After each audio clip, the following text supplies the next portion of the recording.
começou feito um furacão. Os jornais informavam de crises coletivas de choro. Quando o filme chegava ao país, já havia sido precedido pela onda de notícias de um pranto incessante.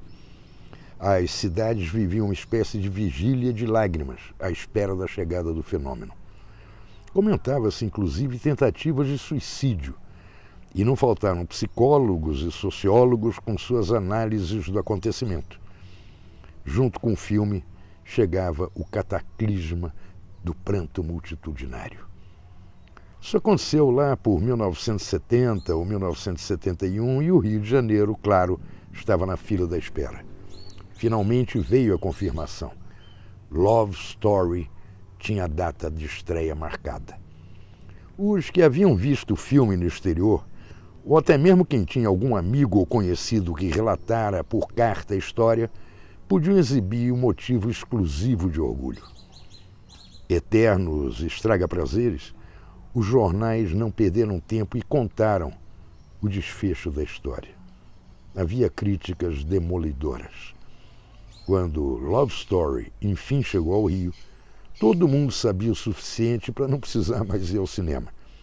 O caso de amor entre o rapaz rico e a moça bonitinha, mas pobre, não dava certo. E pior, a moça morria de leucemia. Todo mundo sabia que o filme era insuportavelmente ruim e que a única coisa que se salvava, e ainda assim graças à boa vontade generalizada, era a música. Só que a música tocava tantas vezes por dia em todas as rádios que ninguém aguentava mais ouvir. E, no entanto, a estreia era esperada com uma ansiedade sem limites. Falava-se das inevitáveis excursões de mineiros rumo ao Rio de Janeiro só para ver o filme, que não tinha data marcada para chegar nas Gerais. Viriam juntos, em bandos, como sempre, e até para chorar seriam unidos e achariam o Rio irresistível, como sempre. Veio a estreia, veio a choradeira, veio o massacre da crítica, veio o aluvião de comentários maldosos e piadinhas demolidoras, mas nada abalava o sucesso de Love Story. Foi então que Rubem Braga e Vinícius de Moraes decidiram tirar a história limpo e, num exagero de honestidade intelectual, concluíram que só poderiam opinar sobre o fenômeno depois de analisá-lo pessoalmente. Consta que quiseram organizar um grupo, espécie de expedição de estudos, mas a ideia fracassou por absoluta falta de adeptos. Desta forma, numa certa quarta-feira, os dois se postaram na fila do Cine Veneza para a primeira sessão da tarde. Prudentes, chegaram bem antes da hora e estavam entre os primeiros da fila. Escudados atrás de óculos escuros para segurar o anonimato, e, no caso específico do Vinícius, apagar as marcas do desastre que significava acordar antes do meio-dia, não foram incomodados pelas senhoras e pelas moçoilas que esperavam a hora do filme, já com os olhos rasos de lágrimas temporãs.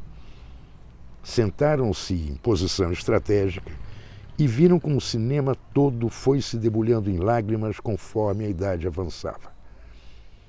Na hora em que a mocinha morria, chegava a pensar que a própria Arca de Noé passaria flutuando entre as poltronas, tamanha quantidade de lágrimas vertidas aos borbotões. Eles não. Em nenhum momento choraram uma mísera gota. A sessão terminou e os dois continuavam sentados, impassíveis. Não trocaram uma única palavra. Estavam numa depressão lunar. Sentiam-se as criaturas mais cruéis do mundo porque foram as duas únicas almas daquela sessão e, provavelmente, de todas as sessões do mundo que não tinham deixado escorrer nem uma mesquinha amostra de choro. Impávidos concordaram, após uma rápida e calada troca de olhares, encarar outra sessão na esperança de finalmente retornarem à humanidade, ou seja, chorar feito todo mundo. Terminada a nova sessão, os dois continuavam na mesma.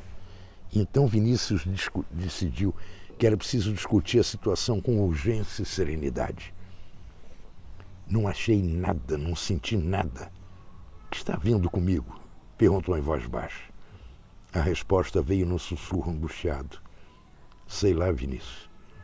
Acho que estamos ficando velhos ou ruins e não sei o que é pior. Resolveram tentar de novo. E na terceira sessão, numa cena sem a menor importância, Vinícius enfim conseguiu. Começou a chorar baixinho. Pouco depois foi a vez de Rubem Braga. Em menos de 10 minutos choravam tanto e com tamanho desconsolo que muita gente em volta passou a emitir sinais evidentes de solidariedade aos dois, chorando com mais força ainda. Explicando que não conseguiria ver a moça morrer de novo, Rubem Braga propôs logo após a metade do filme irem embora e Vinícius aceitou de imediato. Foram direto para a varanda do Antônios, escolheram uma mesa de canto e então Vinícius esclareceu. Comecei a chorar de pena de mim. Eu sempre quis ter um MG vermelho e de repente entendi que não vou ter nunca. E morri de pena de mim. Rubem Braga, mais soturno que nunca, também se explicou. Eu não sabia por que você estava chorando, mas era um choro tão sofrido que não aguentei de pena e chorei junto. Concluíram uma vez mais que o filme era muito ruim, mas que a moça até que era bonitinha. E começaram a chorar de novo, desta vez de raiva pela tarde perdida.